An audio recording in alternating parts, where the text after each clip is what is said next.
সুন্দর একটি মানুষ, এত সুন্দর মনের মানুষ, কথাবার্তা সব কিছু এত সুন্দর। আর দিদিও দেখতে মাশাআল্লাহ এত সুন্দর, আমার এত ভালো লাগে। সারা জীবনের জন্য পাটা দাগ হয়ে গেল। আমি পাটার দিকে তাকানোর পর আমার চোখে পানি চলে আসছে। আসলে দিদির সাথে যে 2-1 দিন মিশলাম আমি, আমার কাছে মনে হলো দিদি অনেক ভালো একজন মানুষ। মানে এতটা মিশুক আপনাদেরকে বোঝাতে পারবো না। তো আপনারা যে কোনো কিছু শিখতে গেলে অবশ্যই যাচাই বাছাই করে যাবেন।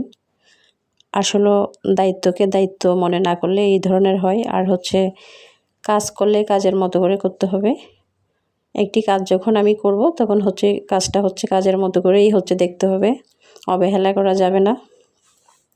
তো আমাদের উপর ভরসা করেই হচ্ছে বিভিন্ন জায়গা থেকে মানুষগুলো আসে শেখার জন্য। তো তারা যেভাবে ভরসা করে আসে, সার্ভিসটা যদি সেভাবে দেওয়া হয় তাহলে হালালভাবে ইনকাম করা যায়। যখন আঘাত খাইছিলেন কিছু মনে করেন, আমি কথাটা আজকে কিন্তু তুলতেছি, যখন অন্য ট্রেনিং সেন্টার থেকে আঘাত খেয়ে পা সেলাই করে আসছিলেন, কিন্তু তখন কিন্তু একটা ভয় ঢুকে গেছিল না? ভয়টা ভাঙতে একটু সময় লাগছে না আপনার? সময় লাগছে, প্রায় সপ্তাহখানেক সময় লাগছে। দিদি আপনি কয়দিন পরে পা তুলে চালাইছেন? 7 দিন পরে। 7 দিন পরে, কিন্তু ভয় পেয়ে আসার পরও আপনি 7 দিন, এই 7 দিন কিন্তু লাগতো না, আরো আগে পারতেন না, মানে পড়তে পারি নাই। তখন আপনি বলছেন যে আপু আমার কাছে আসলে কখনোই আমি পড়তে দিই না। তখন আমার মনে হচ্ছে আমি একজন মানুষ পাইছি যাকে আমি ভরসা করতে পারি। আজকে যে শাড়ি পরে চালাচ্ছেন কেমন লাগছে? অন্যরকম জিনিস, কারণ আমি তো আসলে ডেইলি শাড়ি পরে চালাবো। বাবা আপনি শাড়ি পরে চালাচ্ছেন দেখে আমার আনন্দ লাগছে, মনে হচ্ছে আমি শাড়ি পরে চালাচ্ছি। আমি কিন্তু রেগুলার শাড়ি পরেই চালাবো, এই জন্য আমি চিন্তা করলাম আজকে। কি করেন যে আপনি? আমি হচ্ছে স্কুল টিচার। হ্যাঁ, শাড়ি পরেই স্কুল করতে হয়, স্কুল মানে শাড়ি পরে আমাদেরকে যেতে হবে, এর জন্য শাড়ি পরে আমাকে। আচ্ছা, পুরনো একটা স্কুটি চালাচ্ছেন, যখন একটা নতুন স্কুটি চালাবেন আপনাকে দেখতে আরো অনেক সুন্দর লাগবে। যাই হোক, আজকে অনেক আনন্দ লাগতেছে না?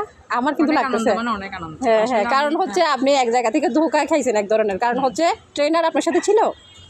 আমার মনে হয় না ওই সময় আমার সাথে ট্রেনার ছিল না, উনি কোনো রকমে বুঝিয়ে দিয়ে চলে গেছে, মাঠে ছেড়ে দিয়েছেন। এখন আচ্ছা, মাঠে উড়াই ধুরাই চালাইলে কি এটা কি রোডে কি কন্ট্রোল করা পসিবল? আপনি যদি আমাকে জানতেন, আমি কিন্তু আপনি কিছু শিখে দেব। মাঠে চালানো আর রোডে চালানো অনেক তফাৎ আছে, অনেক তফাৎ আছে। যেমন আমরা এখন যেখানে শিখছি সেখানে আমরা একটা মোড় পাই, তারপর সোজা চালানোর স্পেস পাই, জায়গা পাচ্ছি। তারপরে এমন নয় যে সেটা একদম ফাঁকা একটা রোড, এখানে গাড়ি চলে, রিক্সা আসে, কারও আসে, তারপর মানুষজন আসে। আচ্ছা, আমি আপনার থেকে জানতে চাচ্ছি, আমার যে প্রথম স্টেপটা আছে সেটা কমপ্লিট করার পরে আর কি পড়ার চান্স থাকে?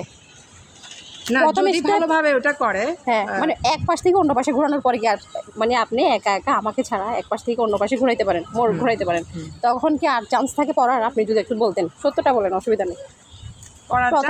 প্রথম স্টেপ যদি ভুলে যায়, যদি মানে ইনস্ট্রাকশনগুলো আপনি ভুলেন নাই, কেউ যদি না ভুলে না গেলে আমি করবে না। যেমন আমি করি নাই, আমি ভুলি নাই। আমার কথা হচ্ছে যে আচ্ছা, শেষ কথা হচ্ছে যে আমি আপনার থেকে আর কিছু জিজ্ঞেস করবো না। আপনি আমার কাছে আসার পরে কি পড়ছেন কিনা? না, পড়ি নাই। হ্যাঁ, আমাকে নিয়েও চালাইছেন। আমি বলে না, আপনি কাউকেই তো পড়তাম না, এটা হচ্ছে কথা। আমি দেখছি না, আমার সামনে তো 2টা 3টা ট্রেনিং আমি দেখছি। আচ্ছা, যাই হোক, এখন আপনি আপনার পরিচিত সবাইকে কি সাজেস্ট করবেন, আসার জন্য নাকি না আসার জন্য? অবশ্যই আসার জন্য। এটা আসলে সাজেস্ট আমি অলরেডি করে ফেলছি। Thank you. ওকে, ঠিক আছে, চালান আপনি দিদি।